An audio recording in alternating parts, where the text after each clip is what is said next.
اسی طرح سے چلے کی جماعت ہوئی، چلے کے لیے کسی کو ذمہ دار بنا لیا، اور اس میں سروزے کی جماعت بنی، سروزے کے لیے کسی کو ذمہ دار بنا لیا، جماعت ختم، اس کے بعد ذمہ داری بھی ختم ہو گئی۔ تو یہ کوئی یعنی ہماری یہ ساتھیوں سے ایک دوسرے کو یعنی اعمال پہ لانا، ایک دوسرے کا اس کا خیال کرنا، کسی ایک آدھ کو ذمہ دار بنا لیا جاتا ہے۔ بعض اوقات یہ ہوتا ہے کہ آپ آزاد ہفتے واری مشورہ کرتے ہیں علاقوں میں، اس کے لیے جمع ہوتے ہیں، اب جب جمع ہوتے ہیں اس میں کسی کو ذمہ دار بنا لیتے ہیں، تو اب جماعت کا ایک ذمہ دار ہے اور باقی اس کے ساتھ ہے۔ اب جب یہاں سے چلیں گے ہم یہاں سے، تو میرے بھائیوں بزرگوں، سفر شروع کرنے سے پہلے کچھ اعمال ہیں، ان کا اہتمام کریں۔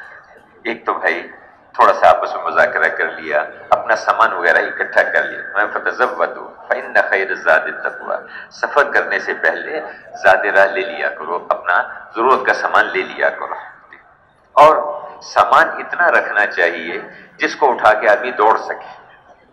تو معذور ہے تو الگ بات ہے، لیکن سامان اتنا اپنے پاس ہونا چاہیے کہ جس کو اٹھا کے آدمی دوڑ سکے، اتنا سامان، کم سے کم سامان۔ دیکھو ہم دنیا میں مسافر ہیں، اور مسافر کن فی الدنیا کا انا کا غریب، تو دنیا میں ایسے رہ جیسے راستہ چلتا مسافر۔ تو کیا خیال ہے مسافر جو ہے اپنے ساتھ کوئی صوفے کرسیاں لے کے چلے گا؟ کم سے کم سامان پہ۔ اسی طرح دنیا میں رہنا ہے، تھوڑے سے تھوڑے سامان سے گزارا کرنا۔ جو اللہ سے تھوڑی روزی پہ راضی ہو جاتا ہے، اللہ پاک اس سے تھوڑے عمل پہ راضی ہو جاتے ہیں۔ تو کم سے کم سامان اس کو ساتھ رکھنا۔ ایک جماعت اس نے 1.5 سال اس نے لگایا، پہلے 1.5 سال کی جماعتیں بھی چلتی تھی، 1.5 سال لگایا، اور 4 برتنوں کے ساتھ، کراچی والوں کو نہیں سمجھ آئے گی یہ بات، 4 برتنوں کے ساتھ انہوں نے 1.5 سال لگایا۔ ایک دیگچا، ایک وہ جو جگ یا بڑا پیالہ، اور ایک چولہا، اور ایک اس کے ساتھ چوتھا برتن تھا پرات، ایک پرات۔ یہ 4 برتنوں کے ساتھ انہوں نے دیگچے میں سالن بنا کے رکھ لیتے تھے، پرات میں آٹا گوندھ لیتے تھے، اور آٹا گوندھ کے اس آٹے کو نکال کے کپڑے پہ رکھ لیتے، کسی چادر پہ رکھ لیا، اور اس پرات کو الٹا کر کے چولہے پہ رکھ کے اس پہ توا بنا لیا، اس کی پچھلی طرف روٹیاں پکا لی، روٹیاں بنا کے دوسرے کپڑے میں رکھ لی، اور اس کے بعد پھر جب اسی پرات کو سیدھا کر کے سالن اس میں ڈالا، اکٹھے بیٹھ کے کھانا کھا لیا۔ 1.5 سال لگائے 4 برتنوں میں۔ ہمارے مولانا عائشہ صاحب کہا کرتے تھے ہماری جماعتیں تو باورچی خانہ ساتھ لے کے چلتی ہیں۔ تو کم سے کم سامان کے ساتھ چلنا۔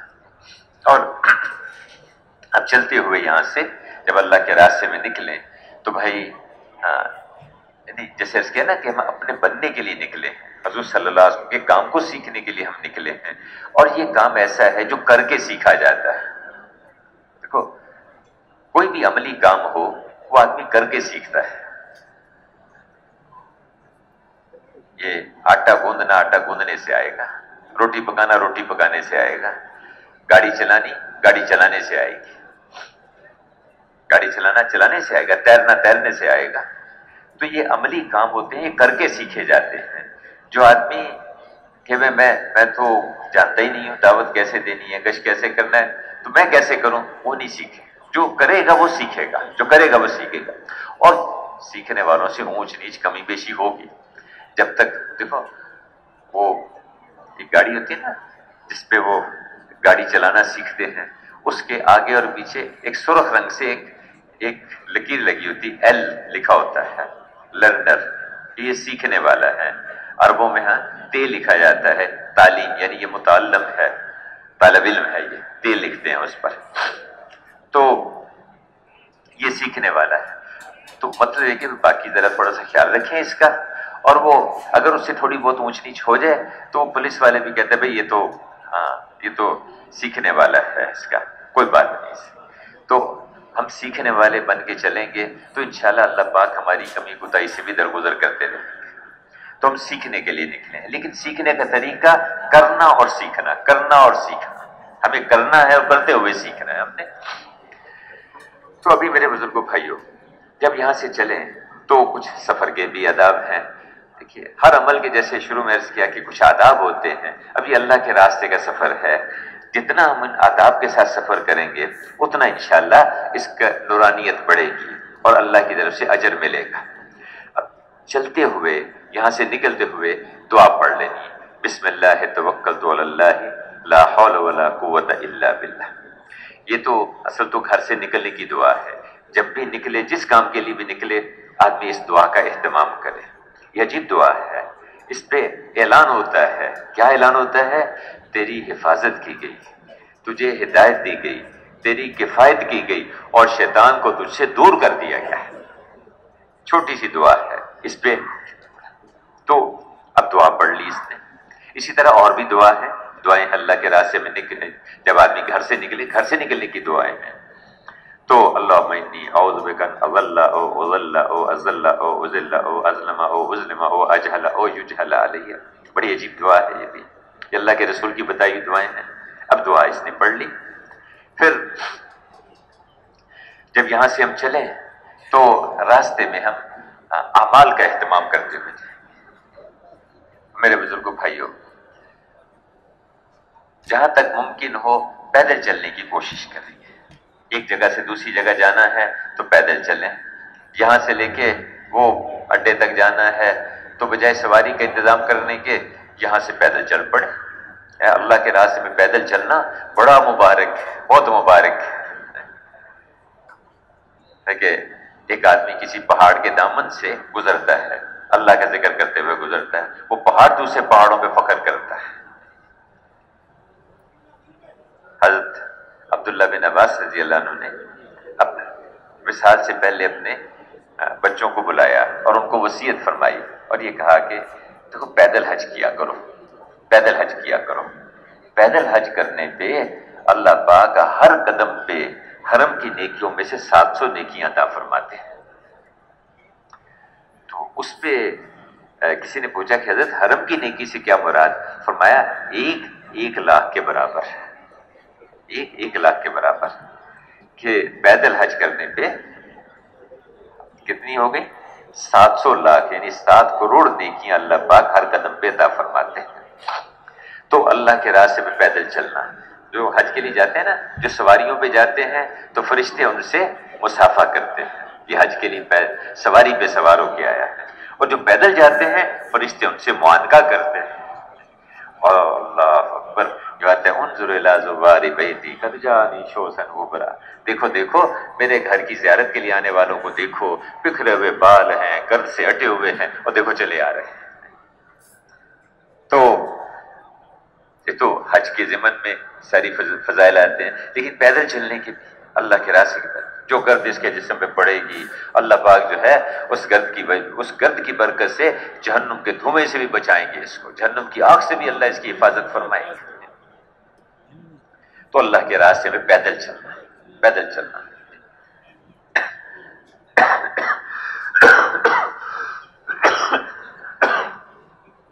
جو بھی جا رہے ہیں بہت مبارک ہیں، ان کو دیکھنا بھی عبادت ہے، ان کو دیکھنے پر بھی اجر ملے گا، یہ اللہ کے راستے۔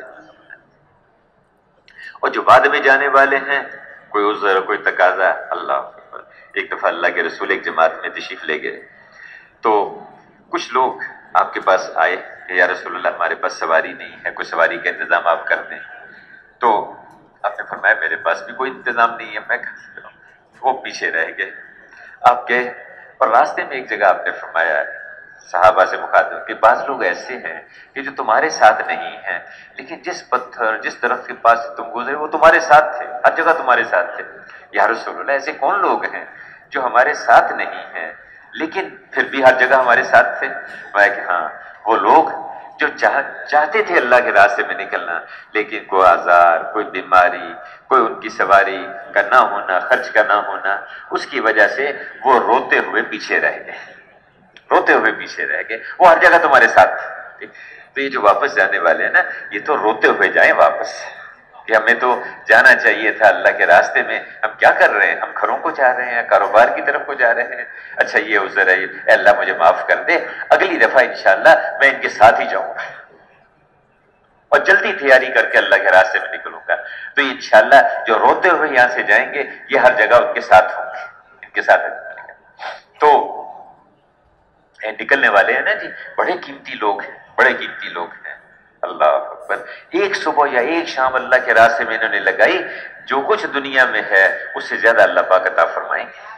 ایک صبح یا ایک شام، وہ کچھ 40 دن کے لیے، وہ 4 مہینے کے لیے جا رہے ہیں، معمولی بات ہے۔ ایک عالم علماء سے پوچھا گیا تھی اس سے کیا مراد کہ دنیا جو کچھ دنیا میں اس سے زیادہ قیمتی ہے، ایک صبح یا ایک شام؟ فرمایا کہ ہاں، اگر کسی آدمی کو پوری دنیا دے دی جائے، اس کا مالک بنا دیا جائے، یہاں کے پہاڑ، دریا، سمندر، سونا چاندی سب ایک آدمی کو دے دیا جائے، اور اس کو وہ اللہ کے راستے میں صدقہ کر دے، وہ سارے کو صدقہ کر دے، اس پہ جو اس کو اجر ملے گا اللہ کے راستے کی ایک صبح یا ایک شام کا اجر اس سے زیادہ ہوگا۔ ایک آدمی حضور کے پاس آیا، اس نے کہا یا رسول اللہ، میرے پاس کچھ مال ہے، میں چاہتا ہوں کہ میں اس میں سے کچھ حصہ صدقہ کر دوں، تو کیا میں وہ ثواب حاصل کر سکتا ہوں جو اللہ کے راستے میں نکلنے والوں کو ملتا ہے؟ آپ نے پوچھا تیرے پاس کتنا مال ہے؟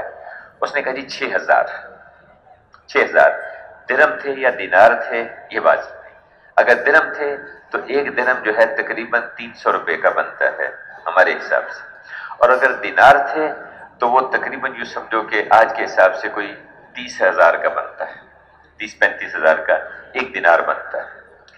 اب 6000 دینار کو 30,000 سے ضرب دے لو، کتنی رقم ہوگی اس کے پاس؟ اس نے کہا جی اس میں سے میں کچھ خرچ کر دوں۔ آپ نے فرمایا تو کہہ رہے نا کچھ خرچ کر دوں، اگر تو سارا بھی خرچ کر دے، سارا بھی خرچ کر دے تو یہ اللہ کے راستے میں نکلنے والوں کی نیند کے ثواب کو نہیں پا سکتا۔ بہت مبارک ہے، بہت۔ تو اب یہ حضرات جب چلے یہاں سے تو راستے میں اعمال کرتے ہوئے جانا، پیدل چلنے کی کوشش کریں، جہاں سواری لی اچھا بھی تو اس میں کوشش کریں کہ کچھ اجتماعی جو ہے رقم وہ آپس میں جمع کر لیں، رقم جمع کر لیں، لیکن رقم اتنی جمع کریں کہ جو یہاں سے لے کے وہ منزل تک پہنچنے کے لیے کافی ہو جائے، بہت زیادہ رقم نہ جمع کریں، اور اس کو بھی پھر جو جماعت کا ذمہ دار ہے وہ 2-3 ساتھیوں کے بیچ میں تقسیم کر کے رکھ دے اس کو، تاکہ بعض اوقات وہ گر جاتی ہے، کوئی ضائع ہو جاتی ہے تو ساری رقم ضائع نہ ہو، تو اس لیے ذرا اس کا خیال رکھا جائے۔ اور پھر جو جہاں پہنچنا ہے بعض اوقات بعض ساتھی سیدھے سادے سے ہوتے ہیں، اس میں پڑھنا لکھنا بھی نہیں جانتے ہوتے، یہ تو امتی امیوں کی امت ہے بھائی، اس کے نبی بھی امتی امی اور یہ امت بھی امیوں کی امت ہے، تو وہ ان کو کاغذ پہ لکھ کے دے دے کہ بھی یہ جماعت کا نمبر ہے، یہ ذمہ دار ہے، فلاں جگہ ہم جا رہے ہیں، فلاں جگہ ہماری تشکیل ہوئی ہے، تاکہ بعض اوقات آدمی کہیں کو راستہ تو اس کو پتہ تو اسے کہاں جانا ہے، کہاں پہنچنا ہے، اور 2-2 کی جوڑیاں بنا دی جائے۔ یہ 2-2 کی جوڑیاں بنانا یہ بھی سنت عمل ہے، اور ایک پرانا ایک نیا ہو تو ایک دوسرے سے سیکھنے کا فائدہ ملتا ہے، سیکھنے والے شوق سے سیکھیں، سکھانے والے دوسرے کو سکھائیں۔ یہ وقت جو ہے نا یہ ہمارا اعمال میں گزرے، اعمال میں گزرے۔ یہاں سے ہم پیدل چل کے اڈے تک پہنچ گئے، سواری تک پہنچ گئے، وہاں پہنچے تو وہاں جا کے وہاں بیٹھ کے کوئی تعلیم کا حلقہ لگا دیا جائے جب تک سواری کا انتظام نہیں ہو جاتا۔ اب وہاں تعلیم کا حلقہ لگا لیا، کوئی 1-2 جوڑیاں قریب گشت کے لیے بھیج دی، ان کو کہا کہ بھی آج وہ تعلیم میں آ کے شریک ہو جاؤ۔ اب وہ لوگ بیٹھے انتظار کر رہے ہوتے ہیں، کوئی ریل گاڑی کا کوئی بس کا انتظار کر رہے ہوتے ہیں، ان کو بھی قریب بٹھا لیا، وہاں ان سے تھوڑی سی اس سے تعلیم ہوئی، اس کے بعد ان کو کوئی دعوت دی، ان کو بھی تیار کیا۔ تو ہمارا سارے راستہ کا سفر ان اعمال کے ساتھ ہو، جیسے صبح بات ہو رہی تھی نا کہ یہ اس محنت کے اعمال ہیں، دعوت ہے، تعلیم ہے، ذکر ہے، نماز ہے، یہ اس محنت کے اعمال ہیں۔ جیسے تجارت کے اعمال ہوتے ہیں نا، خریدنا بیچنا، حساب کتاب رکھنا، ذمہ داری کے اعمال ہیں، ہل چلانا، بیج ڈالنا، پانی لگانا، اور اسی طرح فصل کو گاہنا، اس کو اسی طرح سے یہ اس محنت کے اعمال ہیں، دعوت ہے، تعلیم ہے، ذکر ہے، نماز ہے، گشتیں ہیں، اس کے لیے ہجرت ہے، نصرت ہے، اس کے لیے مشورہ ہے، یہ سارے اس محنت کے اعمال ہیں۔ اس محنت کے نتیجے میں جب یہ اعمال ہوں گے تو ان اعمال کے نتیجے میں اللہ پاک ہدایت کا نور عطا فرمائیں گے، ہدایت کی روشنی عطا فرمائیں گے، اور ہدایت آئے گی تو دین زندگیوں میں آئے گا، اور پھر اس پہ کیا ہوگا، دنیا کے بھی حالات ٹھیک ہوں گے، آخرت میں بھی کامیابیاں ملیں گی۔ یہ اعمال بہت اونچے درجے کے اعمال ہیں، بہت قیمتی اعمال ہیں، تو ان اعمال کے ساتھ ہمارا سفر ہوگا۔ سفر کی دعا پڑھ لی سفر شروع کرنے سے پہلے، آپ میں سے بہت ساروں کو آتی ہوگی،